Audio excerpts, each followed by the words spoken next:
House thing. Hi, everyone. My name is Deborah Gubin. I'm a retired judge, and I know senior instructor rather, Bill Elward, because we taught together in the intensive trial program at Loyola Law School for several years.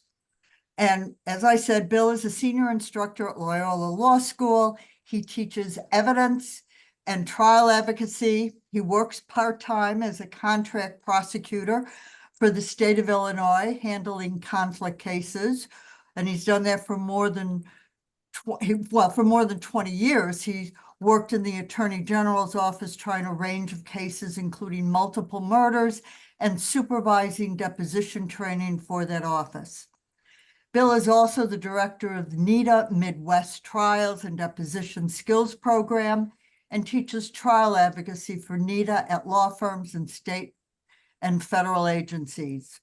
He also works for THEMA's bar exam prep, teaching bar exam skills. And I will also tell you from having taught with him that he is one of the funniest, nicest people I know. It's all yours, Bill. Oh, thank you. I tell you, when Deb Gubin called, you got to say yes. So first of all, thanks, Aviva. Thanks, Deb, for having me. Thank you all for taking some time out on a Thursday afternoon to talk about this topic. It's a pretty big topic. So I've got some slides. I welcome any questions that you have. This is, it's an area where I always say the law is usually about 5, 10, 15 years behind tech. And so I'm just going to give you a brief overview of some of the issues that arise as cell phone evidence in both Illinois and under the federal rules. I think for the most part, my looking at the case law, a lot of the case law is pretty similar in terms of the foundational stuff. So I'm going to try to keep it like just on three big topics: relevance, authenticity, and hearsay, with maybe the biggest part of it going to be authentication. I've got an example case that I prosecuted when I was in the Attorney General's office. But this is it's a big topic. It's getting bigger because everything's in our phones at all times. So I'm just going to try to talk about some of the very high points. Let me talk about three new rules of evidence in the federal rules of evidence, or modifications. One's a new rule that's going to be effective. It's actually been effective since December 1st. And that's Federal Rule of Evidence 107. And it's a rule that talks about illustrative evidence.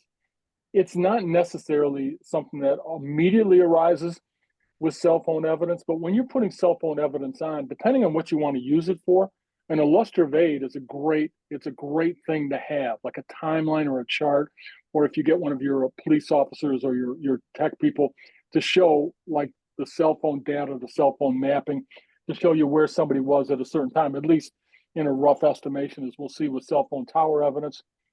The other one, which may arise in your practice if you're in federal court, is there was a split in authority under what is or is not a statement by a party opponent, whether if it involved the estate of someone. And as of December 1st of this year, it is if the deceased made a statement, and the case involves the estate, that statement by the deceased will be considered non-hearsay under 801 D2, and that's in the advisory committee notes. The other one is a little bit trickier. It's not so much having to do with cell phone evidence, but it's something I would take a look at. Federal Rule of Evidence 613B, which is when can you use extrinsic evidence to impeach somebody. I would take a look at that rule because it used to be, as long as there was some opportunity before the end of the case for the witness to explain or deny. The rule now says you better give that witness an opportunity. You better confront that witness with the extrinsic evidence unless the court says, I can see why I would let you bring it up later. So I would be mindful of 107, brand new rule, December 1st, 613B, a modification, and 801D2. All right. So I've got the slideshow here. And again, I welcome any questions at all. Just again, I appreciate your time. And hey, I've never seen somebody smoke a cigar in this. This is excellent, excellent stuff. That, Jonathan, I got to tell you, it's like signs of life. And I'll tell you, I teach law school at night, which is like people, you hold a mirror up in front of their face just to see if there's any condensation, to see if they're still with us. So I'm glad that obviously Jonathan is showing us that he's with us and inhaling. Not inhaling. I don't know about that. All right, here we go. Let's do this. Okay, yeah, whatever this is. All right. So my main idea with this is just like everything else is you want to start early. You want to start thinking about who are are you interested in terms of getting cell phone evidence, and what do you want to use it for? Is it statements? Is it to prove that they were doing something? For example, there's a great article about, and it's a big issue now in personal injury cases. Was this person on the phone at the time the crash occurred? Where was this person? And why is it relevant? So starting early is not a bad idea. And I'm going to give you an example. All right, I'm going to give you an example. All right, so this is the case we tried in the Illinois Attorney General's office. We ended up the guy pled. You don't always know the last day of your legal career. You don't know. You don't know when that's going to come. This guy did. It was August 15th, 2010. And he was the sitting state's attorney in Rock Island County, Illinois. He was about to become an associate judge. He was in a picture in an ad for a Supreme Court justice. And after this case popped, they airbrushed him out of it. It's like one of those wedding pictures, like, wow, there's a gap there. They got rid of this guy because he was buying liquor for a 16-year-old girl who'd been the victim of sexual assault by a high school teacher. And the high school teacher groomed her with alcohol and then bought her alcohol and then had sex with several other students, ended up pleading guilty. But it's a great example of the text messages this guy used, the phone calls that he made, and it's a nice illustration of the three biggest things in getting any piece of evidence in are relevance, authenticity, and hearsay. So this guy was the sitting state's attorney, and he prosecuted this high school teacher for having sex with an underage girl, and then he started buying liquor for her. So that probably wasn't the greatest choice. All right. With any piece of evidence, you can't go wrong with Tom Maue's 3 R's. Is it relevant? Is it reliable? And is it right? And relevant means what? What am I using this evidence for? In this case, we had some damning texts, which by virtue of circumstantial evidence showed that he had bought liquor for both this 16-year-old girl and her 19-year-old friend several times. Reliable has to do with hearsay. And then right is just, is it fair? Is the evidence fair? And I always go back to Illinois rule of evidence and federal of evidence are the same. It's 102. Is it fair to let this evidence in? Is it something that's going to get us a good result? So this guy's a sitting state's attorney. What do we want to get in? We want to get in the text that he sent to the 16-year-old girl to buy her liquor. And let's check with the tower. Where was he? So here's what you got to know. Sometimes we use circumstantial evidence in our cases. And if you're a 39-year-old man and you're buying an Apple-based wine cooler in East Moline, Illinois, I think we can at least arrest you right there. Like, what are you doing? That's a child's drink. So that's what this guy was doing. He was buying Apple-based wine coolers from this. Let's see. Okay. New messages. All right. Well, if you've got any questions, you can put them in the chat. Anyway, we'll go back to the slides. I'll watch those, Bill. All right. You're on it. That's great. I'm on it. All right. So here's the code they used. These were Smirnoff Apple Twists, and the code name was Apples.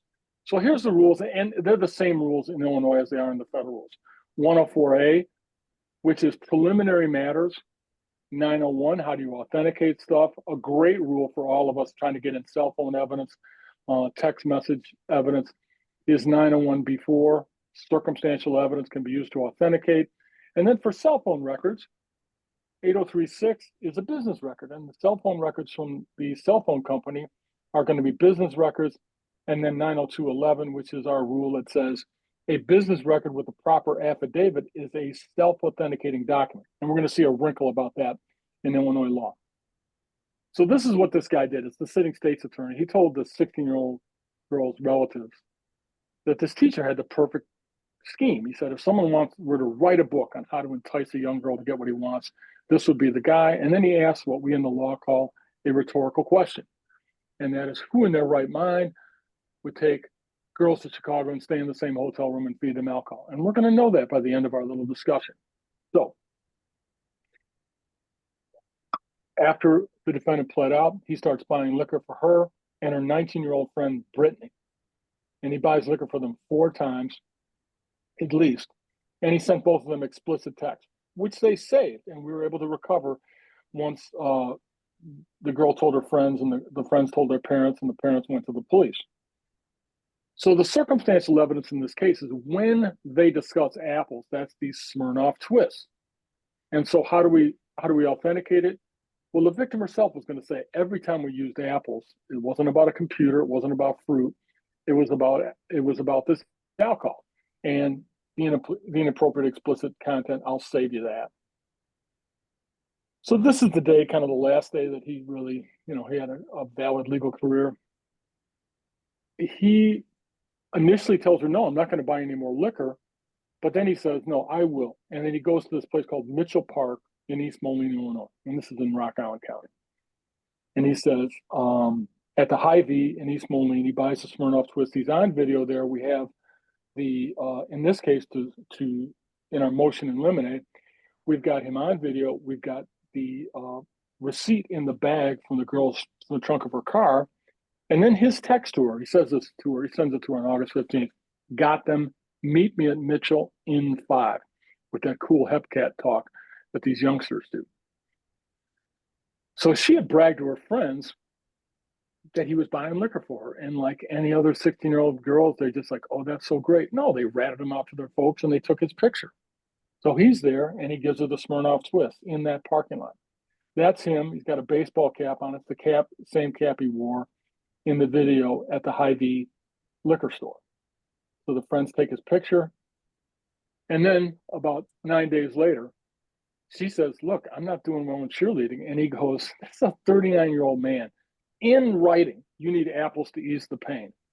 And later, a text he sends to her, OMG. And this is her friend, Brittany. OMG, Britt just called me for booze too. WTF. Have you told people I get you booze? Right?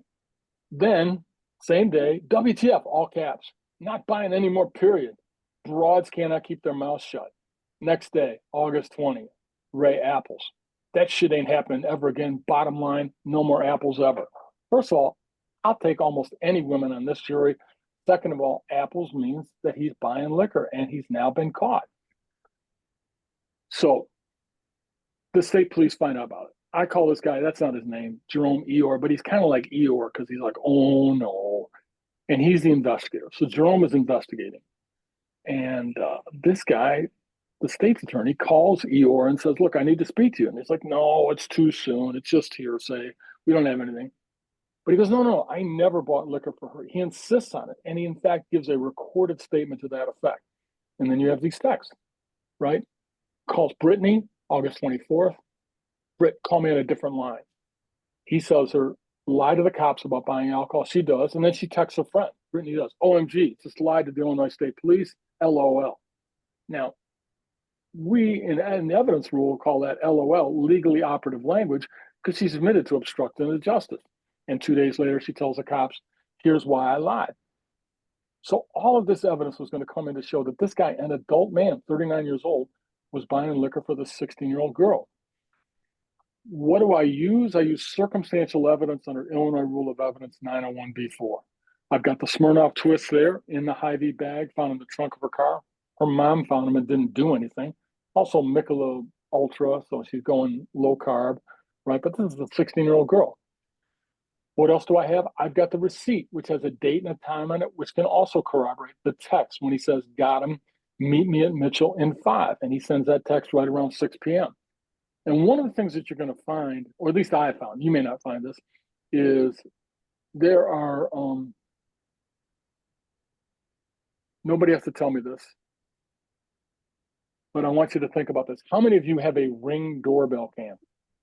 You're on camera everywhere in Chicago. You're on camera everywhere, right? So one of the things that you got to be concerned about is if you're going to try to use that kind of evidence to corroborate what time a phone call was made or what time a text message was made, is you got to make sure that it's all geared to the internet. If it's geared to the internet, you're fine. If it's a surveillance camera, like a freestanding surveillance camera in a bank or a hotel lobby or an apartment, if it's not geared to the internet, do they change it?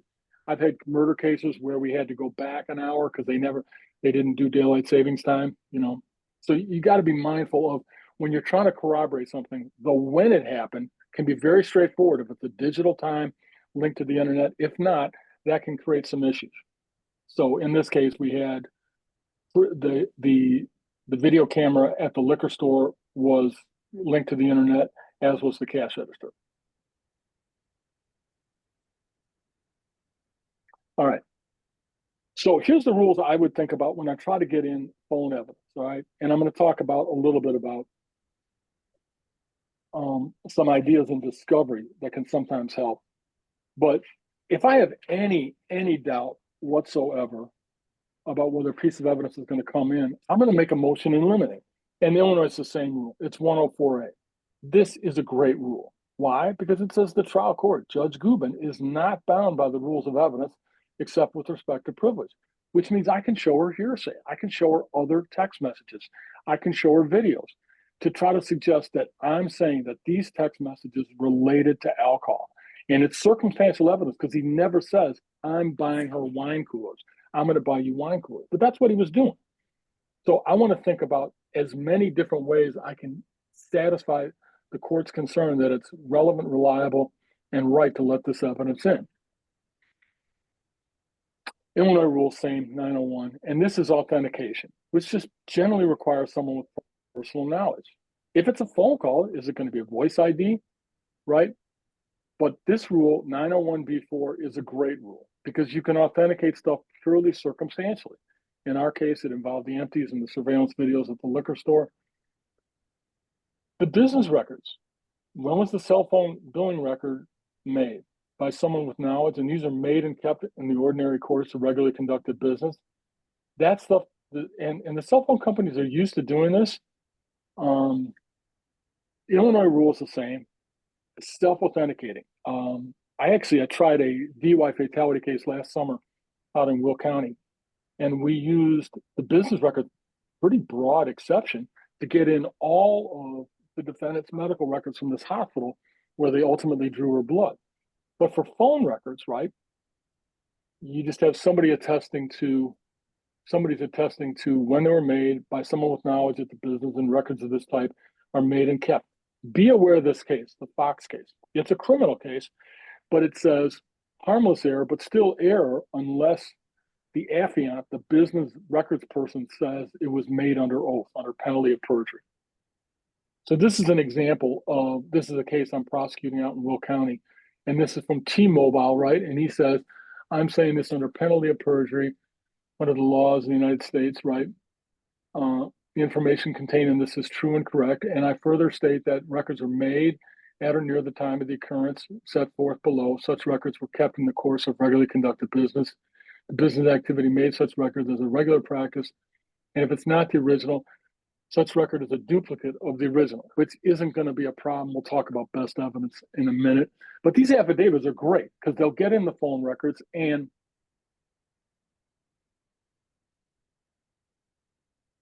just a moment on phone records. Have any of you read an insurance contract recently? We just bought a condo, so I've signed like more insurance contracts in the last 4 months than I have ever in my life. And I'll tell you, these phone people can put the insurance company people to shame. They'll give you a page that this explains the data, and you can read it forever. But what you want to be mindful of is when you're getting cell phone data, it is almost always set to universal time, which is Greenwich Mean Time, which is generally 6 hours ahead of Chicago time. So you're going to see something called UTC, that's Universal Time Code, on these phone records, and that means they're almost always 6 hours ahead. So you're like, wait a minute, this has nothing to do with my case. Yeah, it does. You just got to do a little bit of math, and you got to read these. It's not bad to talk to somebody who does them on a frequent basis, but you want to look at them and say, okay, what does this show, the time of the call, and be mindful that there's going to be that wrinkle, because they are, to me, they're confusing, the records. All right. So in terms of laying the foundation to get in, I always try to start as early as possible. Who has any information about the party, the witnesses, and about phone numbers, social media accounts? Be curious. And what do I mean by being curious? Ask a lot of questions. You know, when Deb asked me to do this, I'll tell you, you would do a lot better with a 14-year-old lawyer. Why? Because they're going to know more about cell phones than I do. In terms of social media, right? In terms of social media, I have no idea of the number of social media sites that are out there. So it's not bad at a deposition to say, hey, tell me what sites are you on? And think about this and talk to a teenager. Good luck. Or just write the question on the top of their shoes and let them look down and read it that way because they're never going to make eye contact. But that may be a good way to try to get this information. You want to think about all the different ways people are now communicating. And almost all of them are based on their phone, right? Let's see if there's anything here in the chat. Questions? There are none at this point. You were going to watch that. I'm sorry. I'm ignoring the court, which I always get chastised for. Sorry. I apologize. All right. So I'd ask about phone numbers. I'd ask about social media sites. Be curious. Have the witness identify their calls, texts, or posts. There's a partner at a firm in Milwaukee, and him and I, we got into an argument about this. I say, if you're preparing somebody for a deposition, I tell them, leave your phone in the car. Don't bring your phone in there. Because there's an urge. People get like, oh, I could show you that right on my phone. Yeah, it's on your phone. Let me see that. Let me see that text. Let me see that email. And if they're there and they're willing to show it to you, and the advantage I have over all of you is I just look like an idiot at a deposition. So I'm like, hey, do you know how to open this up? And they're like, yeah, let me show you on my phone. There could be all kinds of stuff on their phone that they brought to the deposition. So who made the call? Can they say they knew the party who called them? Can I get that account information from a cell phone provider? I like this theory, which I think is a little bit indirect, but I've got a telephone harassment case I'm going to be trying. Oh, when is this one going? No, it's going in Will County in 2025. And this guy paid his phone bill. And that's some circumstantial evidence he made those phone calls. Is it enough? Maybe not enough, but I want the judge to be happy letting those phone records in. I've got the affidavit. I've got people that can identify his phone, his voice on the phone for the calls. He was basically calling the local state's attorney's office and just swearing at the administrators there. Another thing we can use in terms of text and phone calls is the reply doctrine. This is it's a holdover from the common law, but it's the idea if you send one text to one person about this topic and they reply about that topic, if it's not even contained in the text, it's some proof that they received the text. So that's something I would take a look at. I know all of you are familiar in Illinois. If I mention it, I apologize, but the best source of most evidentiary issues or questions is Justice DeVito's copy, the PDF of the Illinois Rules of Evidence, which is at the Tabit DeVito website, TABOT-DIVITO. If you Google DeVito and Illinois Rules of Evidence, you can download that PDF, and that's great. It has the Illinois rules side by side with the federal rules. Voice identification. Has anybody heard this party speak? Now, in my phone harassment case, that's going to be a big deal because this guy has a very distinctive voice and he screams at a volume I've never heard a human being use. Did this person leave a message? Remember, in terms of authenticating voice as opposed to handwriting, a witness can identify voice identification at any time in the litigation. They don't need to be familiar with it before the litigation started. They leave a voicemail. All right, so where are they? And this gets us into cell phone towers. Now, there's a lot of variables here, but basically, as we're all sitting here, I'm sitting here at Loyola Law School, and I have my cell phone on. As we're all sitting there with our cell phones on, our cell phones are constantly sending out messages, and towers in the area are like, "Hey, this person is pinging me, is locating me, right, or sending a message, right." So you can use cell tower data. I'd be cautious about this. This can give you general area. We use cell phone tower information in a murder case we tried in Putnam County back in 2018. In this murder case, the defendant he lied about where he was the day he killed this woman, and then he drove her car to a gas station in Morris, Illinois, where he wanted to leave it, and he left the keys in it because he thought somebody would steal it if it was such a beater car. Nobody took it for about 10 days. But the tower location showed us that he left LaSalle, where he was at, and drove all the way to Morris, and that cell phone tower information was good. It's not perfect, right? And there are variables, right? Now, cell phone tracking comes under three categories. GPS, not every phone has GPS, cell tower triangulation or location, and then cell data records, right? So this is the stuff you're going to get from the phone company, and this is where you I would think are going to need an expert if they download the cell tower information. And police officers, the good investigators are generally good on this, but it's not something that a layperson can automatically get to.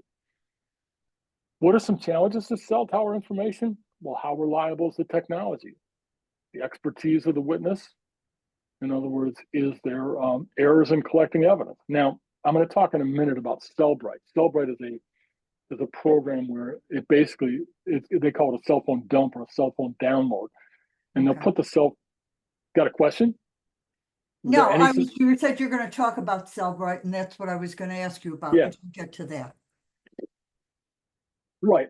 And so errors in collecting evidence, there's a case we were investigating a couple of years ago at this. I work for the state appellate prosecutor's office right now. And this local police department, they tried to collect the evidence from the cell phone and they did a bad job. In other words, they didn't use the program correctly. And it ended up where this guy had photos on his phone, which are arguably evidence of child pornography, but then they brought it to real investigators. I worked at the Illinois Attorney General's office, like Deb said, for a number of years. Dave Hazlitt is the head of their high-tech crimes unit, just a really, really bright guy who knows this stuff backwards and forwards. And his techs looked at this and they said, there might have been some evidence of a crime in this, but the downloading that they tried to do at the police station was so bad that you can't use it. Is the tracking specific? No, it's not. If there's 2 or 3 towers, it'll show towers in that area that your phone was pinging off. It doesn't necessarily give you the exact path. McEnroe challenge, I thought of this, I don't know if it's quite the tower, but McEnroe used to always yell, John McEnroe used to always yell at the refs in a tennis match. The sites themselves, are they properly maintained? What's their height? Is there proper wattage, the range of coverage? And then the problem that I have, OAP, which is old ass phone problem. So like, how good is the person's phone? Is it sending out the right signals?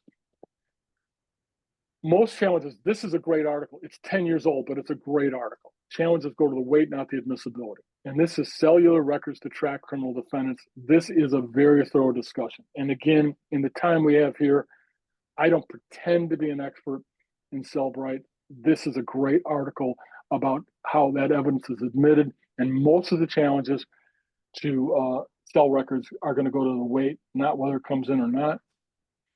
How about text messages? Who received it? Screenshots. Oftentimes, and I remember police doing this years and years ago. If they're working undercover and they got a text message from somebody that was incriminating, they'd take a screenshot of it, right? Can use the content, much like with the prosecutor defendant in Rock Island, circumstantial evidence. You talk about apples. You talk about you need apples for the pain. Have you told people I got you booze? Well, that's more than just calling them apples at that point. Cell phone videos. This is, there was one I wanted to show you, but I can't find it. It's the same issues. It's a cell phone video. This case I tried it last summer. Horrible case. It's a big civil lawsuit, just with a lot of complicating factors. It's literally a proximate cause aggravated DUI case because there's a number of factors that went into it. But there's a guy. It ultimately is a 5-car crash. The first crash is this drunk driver hits a truck, disables the truck, leaves his car in the road and runs off. Then a drunk police officer comes up on the scene. She's drunk, she's off duty, and basically takes off the entire right side of her truck, killing her passenger instantly. And we charged her with aggravated DUI. Well, after she did that, and she's hysterical, and there's all kinds of circumstantial evidence to show that she was guilty in this case. But after she did that, this guy pulls over and he just makes a cell phone video of the scene. And the cops found it because he posted it on social media, but everybody is recording stuff. And it was actually a phenomenally good video of where the cars were just the horrific condition of this. So it's the same issues with cell phone videos as with any piece of evidence. Relevance, authenticity, hearsay. Can you show it's relevant? Can you show that it has something to do with this case? Authentic. Have you seen the original? Is this a fair and accurate copy? We have a case we're trying. This guy's probably going to plead out, but it's a domestic battery case in Kankakee County. And he's like, my wife or my girlfriend blocked me in the driveway. And he's got a 5-second video of this car passing in front of him. Like, okay, yeah, what does that show? So it may be authentic, but it only shows 5 seconds. Is it the complete recording? And then hearsay, which we'll talk about in a moment. But relevance, Well, I do have a authenticity. question though about the recording now, Sure. because it's one thing if it's out in the open and everybody sees you recording it Right. and they know you're doing that. But Illinois law says that you can't record, it's not admissible or it's illegal to record unless you've got the permission of everybody. How with now this, and that was long before cell phones. Right. So Two separate questions.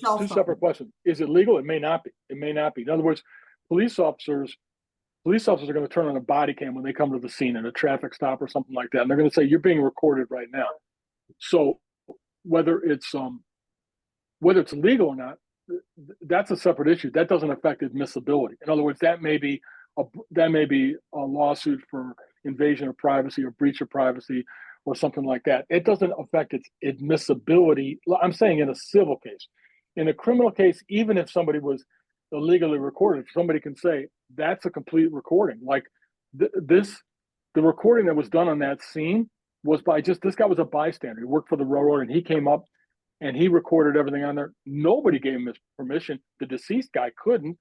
The cop defendant in the case, she's sitting there sobbing. She's on the phone trying to call a lawyer. She didn't agree to that. But if the guy that took the video could say, this is the complete recording, I arrived on the scene at this time, the time maps up, that doesn't affect its admissibility. It may very well be the subject of some other legal action, but the admissibility is relevance, authenticity, hearsay. That's going to be the main concern. But you're right. And Illinois is a case where you need the consent of both parties for recording, and that statute is a little bit muddled. We did something with when Drew Peterson was hiring an inmate to kill the state's attorney in Will County after he got convicted of murder.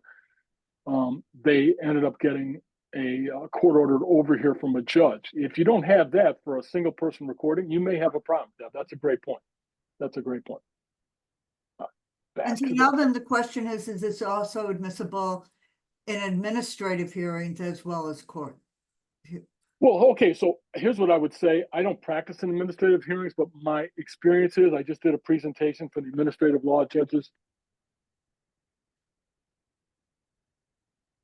of this is the National Association of Administrative Law Judges, and I got this tote bag. I also got a pretty nice umbrella from them. And as a general rule, I think in administrative hearings, the rules of evidence are, if you can satisfy them, you're going to satisfy at an administrative hearing. I always tell people, we do at NETA, we train a lot of federal agencies. And I think this Chevron decision that the Supreme Court just came down with, regardless of its wisdom, is going to make a lot of these lawyers that practice in administrative settings have to adhere to the higher standards of the rules of evidence. You can't go wrong. You can't go wrong with, it looks like we do have a question or a comment here from Jonathan. You can't go wrong satisfying the rules of evidence. Jonathan, smoke them if you got them. Let's take a look at your question. No, it's just it's a comment. It's not a question. It's that okay. It's relaxed, and I would agree to that, having been an administrative law judge before I was. Yeah, right. And I always tell people, if you're practicing an administrative law hearing, aim for the rules of evidence, because you're not going to go wrong. You're not going to go wrong. But thanks. That's appreciate it. Okay, so same rules: relevance, authenticity, hearsay. Okay, here's the Cellbright. This is now. I want you to. I'd be cautious about Cellbright. This Williams case from the Fifth Circuit last year, and what the court basically said is the Cellbright program is you're putting the phone in a machine and punching a button, and that's not expert testimony. So this Williams decision said, when law enforcement uses Cellbrite to pull information from a phone, and a lay juror would require no additional interpretation to understand that information, the party does not need to introduce the evidence through an expert. We affirm. Okay, so that's one case. But then we have the Seventh Circuit case, right? Which is this Worley case, right? Seventh Circuit, there are cases in which the collection of digital data would require testimony due to example for the sophisticated nature of the particular forensic analysis or equipment deployed or the technical nature of the testimony. But this is not one of those cases. But you got to be aware of, what are you using this the Cellbrite information to show. And if there's any doubt about it, number one, motion and eliminate. Number two, if it's a big enough deal and you can somehow afford it, an expert is not a bad idea. Not a bad idea to try to explain this, because you want the judge to be comfortable with this evidence. All right, so now we get to what if something's spoken, what if something's written, and just a couple basic points here. Obviously, out of court statement offered to prove, what was said outside of court, who's the speaker, who's the texter, what was said, what was sent, and what's it offer to prove, because that can get a little tricky too. So, right, who is this hearsay declarant? What are you trying to use it for? If it is hearsay, does it meet an exception? If you have any doubt about this, bring it up before the case starts. Because I think the worst thing we can do is, if we're trying to get in the entire conversation that involves a party opponent and somebody else, and then I'm arguing judge, it comes in for the effect of the listener to put my opponent's admissions or statements in context, that gets tricky. So you want to give the judge as much information as early as possible. If you have any complicated hearsay issues, right? What's not hearsay? Machine readouts, right? So what time a text was sent, what time a phone call was made. What if you're offering it not for the truth of the matter asserted? Like, if you get here at 5 o'clock, I'll sell you cocaine, and the person shows up at 5 o'clock. Okay, then that's not necessarily, you're not using it for that purpose. But you want to be able to identify that. And again, if you have any doubts about that, I try to raise it beforehand.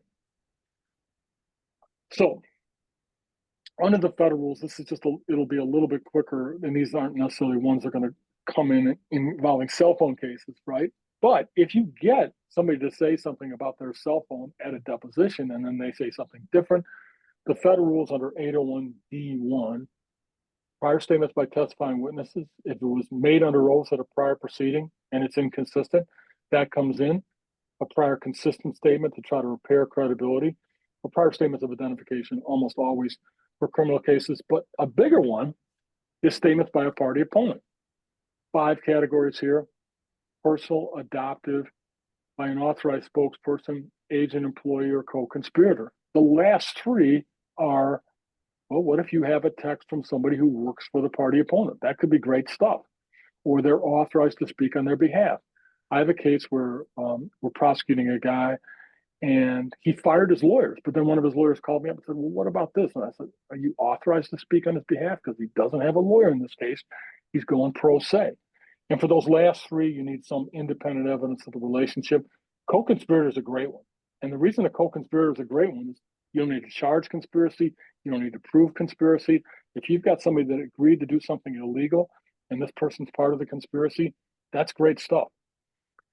All right. Is there a different federal court? This is my question. There is a whole issue of completeness. Do you always have to put in the whole conversation? Or can you, if it's a 5-minute video, is there some way that you can say, hey, we're not going to, or do you need a stipulation? Right. And how does that relate to that's a great point. That's a great point. We did recordings in the Drew Peterson case where he was talking about hiring a hitman to kill the state's attorney in Will County. And our rule of thumb was, we're going to play the entire recording. And you're talking about, and it's a rule of fairness, Deb, it's a great point. The rule of completeness says, if one party puts in part of a written or recorded statement in a way that's misleading or unfair or doesn't convey the actual meaning, the other side can object immediately and say, no, Judge, I want the entire conversation brought in. But Deb, it gets to a point that I want to make in this talk, so let's talk about it right now. You have a statement that is a conversation with a party opponent. and you want to get in both sides. Let's say it's a recorded phone call or it's a series of text messages back and forth, right? You need apples to ease the pain, right? So I want to get in both sides of that. So my theory is, if I want to get in that exchange, what the party opponent says is not hearsay. But I want to get in the remainder of that conversation. Number one, if the other side agrees to it, it's not hearsay. It's an adoptive admission. Somebody says, "Do you want to buy cocaine?" And my defendant says, "Yes, I do." Or, "Hey, do you want to engage in internet fraud?" And he says, "Yes, I do." Well, then he's agreed to that. So that becomes an adoptive admission. The second step is I'm using it for its effect on the recipient, the reader. He gets this text, "You want to buy cocaine, show up at 5 o'clock." That's offered to show that the effect on you, you showed up at 5 o'clock. And the final one is, and this is what I'd argue to a judge, I want to put my opponent's statements, admissions in context. And that's what those statements come in for. But you want to think about that because Deb's raising a really good point. What one party says in a conversation, if it's your party opponent, you're fine with. But how do you get in the remainder of that conversation? And rule of completeness is a great one. 106, it's the same rule in Illinois as it is in the feds, written, recorded. And the idea is it fair? You can't put in part of the statement that's going to be misleading or confusing. Great. That's a great point. All right. Here's the exception, present sense impression, describing something as it occurs. Excited utterance. In Chicago, we have, with aldermen, we have what's known as an excited mutterance, which is where your payoff envelope is a little bit light. Then existing state of mind. This is, I'm planning to do the following things. When I get done with this talk this afternoon, there's a reception for somebody here at the law school, and then I'm going down to the University of Chicago because my son is doing something at this dinosaur study lab. So I'm going to go there. I'm talking about my then existing state of mind, future contact, future conduct, 8034, medical treatment or diagnosis. Past recollection recorded. Business record is something that's going to definitely come up. It's definitely going to come up with cell phone stuff, and we talked about that. Be aware of 90211 as a self-authenticating affidavit. You got to provide notice if you want to use that affidavit to give the other side a heads up. Cell phone videos. This is an interesting case. And this is a case where they took the cell phone and they recorded on the cell phone original surveillance footage. And the court found that it was a duplicate under the best evidence rule. So let's talk about this for just a second, because this is a rule that sometimes you'll hear people say, well, the document speaks for itself, or you need to produce the original. Here's where that's going to come up. It's certainly going to come up in cell phones, writing of recordings or photographs. And you need to produce the original or a duplicate. And in the Smith case, they felt that the duplicate was the same as the original. You need to produce the original if, number one, that's what the case is about, or number two, the witness's knowledge is based solely on the writing, recording, or photograph. And the example I always use with my students is, if one police officer gets a confession from the defendant and the defendant says, yeah, I killed the victim. And then the cop goes, can I record that? Do you mind if I record that on my cell phone right now? I'll just take a video of it. Yeah. What'd you do? I killed the victim. Great. It's recorded. That cop doesn't need to produce the video because the guy's confessed to him and he's heard it. But what if that cop dies? And a second cop says, I looked at the cell phone video and I heard the defendant confess. Well, it's not hearsay. It's a statement by a party opponent.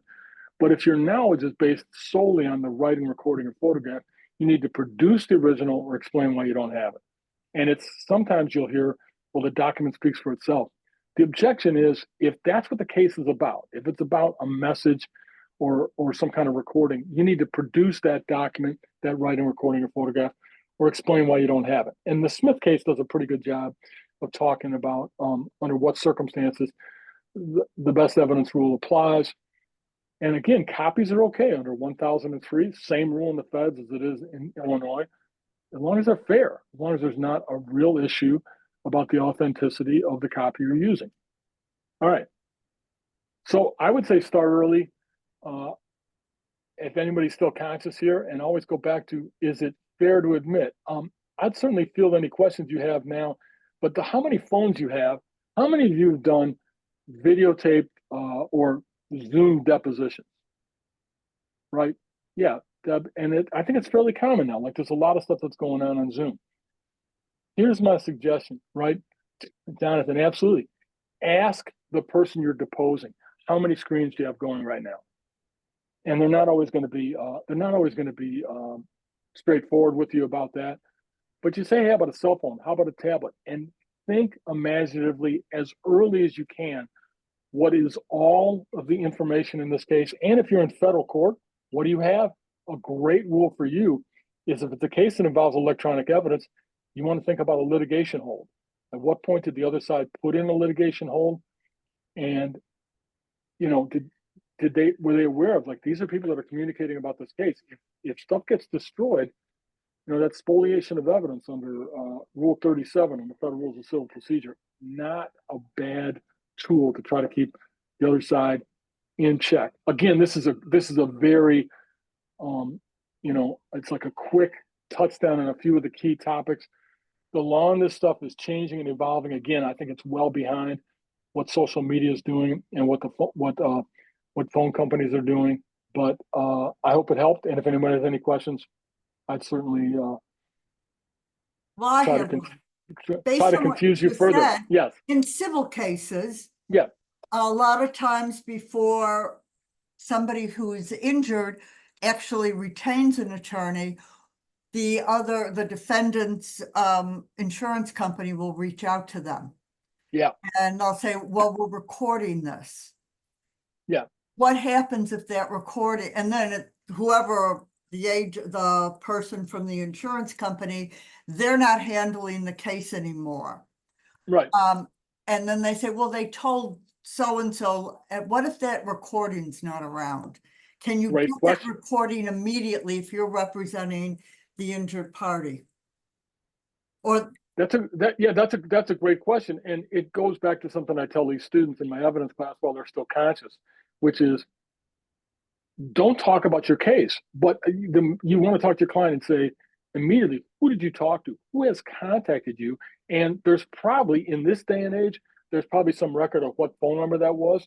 And then I think I would go to court immediately and say, Judge Gubin, I've got a client who was contacted by Allstate, and it looks like they recorded a statement from him on this date. I want that preserved, and I want them served with a subpoena that not get destroyed. And guess what? Even if it's destroyed, there's a backup somewhere. Email is forever. Electronic evidence is almost forever. So that's a great point. I think as early as you can, you start thinking about where's this person made any communications. I had a case where this cop was drunk and he fell asleep and he just crashed into the back of this guy's car.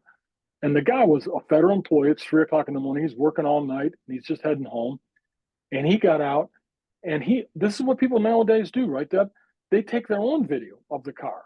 They're making their own recording of it. But yeah, if they've spoken to anybody, first of all, it's a bad idea, but they're going to do it, right? Then yeah, you're entitled to that. Good. That's a great question. Other questions? Any questions at all? Okay. Well, we want to go on for a little while. I just want us to, did all the questions in the chat get answered? Well, there were not too many questions in the chat. There was just, Jonathan did make an additional comment about most civil lawyers are willing to stick to foundation. Yeah, that's a great point. And that's another thing. Is this a hill you want to die on? If it's coming in, you're going to have to explain it, because and the other part of this, Deb, and maybe, I mean, I think you've stayed on top of the law. You want to be mindful of like how tech savvy your judge is, right? And that I want the judge to be comfortable with getting this evidence in. And I think of a murder case that we tried now, it's 12 years ago, where these reporters said to the judge, can we live tweet from the courtroom? And he was a fly fisherman, and he goes, tweeting? Is that he had no idea what that was. So you want to make sure that the judge is comfortable and that the record is safe. So that's I would follow up on that and say, if it's a jury trial, whether it's criminal or civil, and you're the one introducing it, you may not want the stipulation because you don't know how savvy your jury is, and you might want them to really feel comfortable with listening to this evidence and accepting it and giving it a lot of weight. So you might not want to stipulate because you want them to feel really comfortable with it and give it more weight. Yeah, I agree. And I think of a murder case we did where the phone company called and said, we'll send you an affidavit. I said, no, I want you to come in because it involved literally a landline that this guy used to call a witness where he was looking for the next person he was going to kill. Jonathan, you asked a great question. And subpoenas are,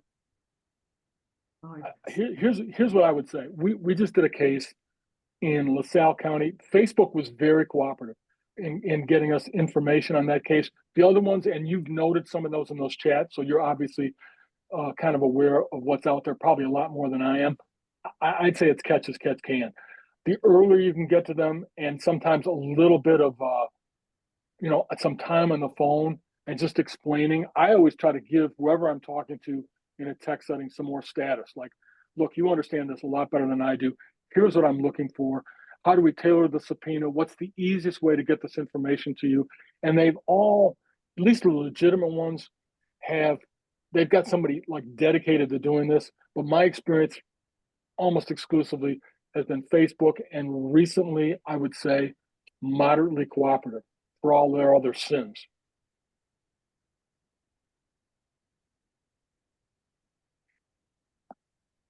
More Has questions, anybody anyone? here that might want to add to this, since Bill does predominantly criminal cases? Yeah. In civil cases where, because you have this, you've been able to use it to help get a more reasonable settlement, or if you've been able to see what there really is, that you've went in and said, I think I tell your client, I think we better settle this. If anyone has any information about that, how you've used that. Well, I have, it's a war story involving a psychologist. Be very mindful of when an expert tells you this is everything they have. Okay, so here we go. Civil cases, Chris Cooper. Thank you. There's Christopher Cooper made a comment that many judges do not know the difference between private chats and private groups. Many judges perceive private SMS on an app like Facebook or WhatsApp as the same as a public post. That comes in cases in which a plaintiff argues her privacy was invaded. Okay, Chris, that's so funny you said that. It's just what I was going to talk about. I got a psychologist, and he's getting deposed, and we're defending the deposition. And this involves a fMRI algorithm that was being used by this doctor from the University of Pennsylvania, neuropsychologist. And the defense attorney goes, have you ever referred to Dr. Ruben Gur as a traveling flea circus? Which I've done a lot, hundreds of depositions. I've never heard that question. And he's like, no, I never have. He goes, are you sure, Doc? You've never referred to Dr. Ruben Gur as a traveling flea circus? And he goes, no. And then he pulls up a copy of the blog where this guy wrote, has anybody heard of Dr. Ruben Gur and his traveling flea circus? And here's what my guy says. He goes, that's a private chat. You shouldn't have access to that. And he starts to leave the deposition. And it's like, no, Chris, no, that's not the answer. So don't trust your experts to tell you that they give, right, Chris? It sounds like it may have been a familiar experience for you. Don't trust your experts that they've given you everything that they have. There's something out there. There's some gum on their shoes somewhere that they won't tell you about. Good. Then that's something to tell us then, basically, that when we're talking to our experts, our witnesses, is there anything that you've posted out there that we should be aware of? Yes, something you wouldn't want to show your mom, right? Unless she was Ma Barker. That's right. If the FBI was doing a search for your appointment to the cabinet, what would they find? Yes. Well, I think the Department of Defense 2-drink minimum, that's probably not a bad idea. Bombs away. No. Are there any other questions or comments? That was great, Christopher. Yeah, thanks.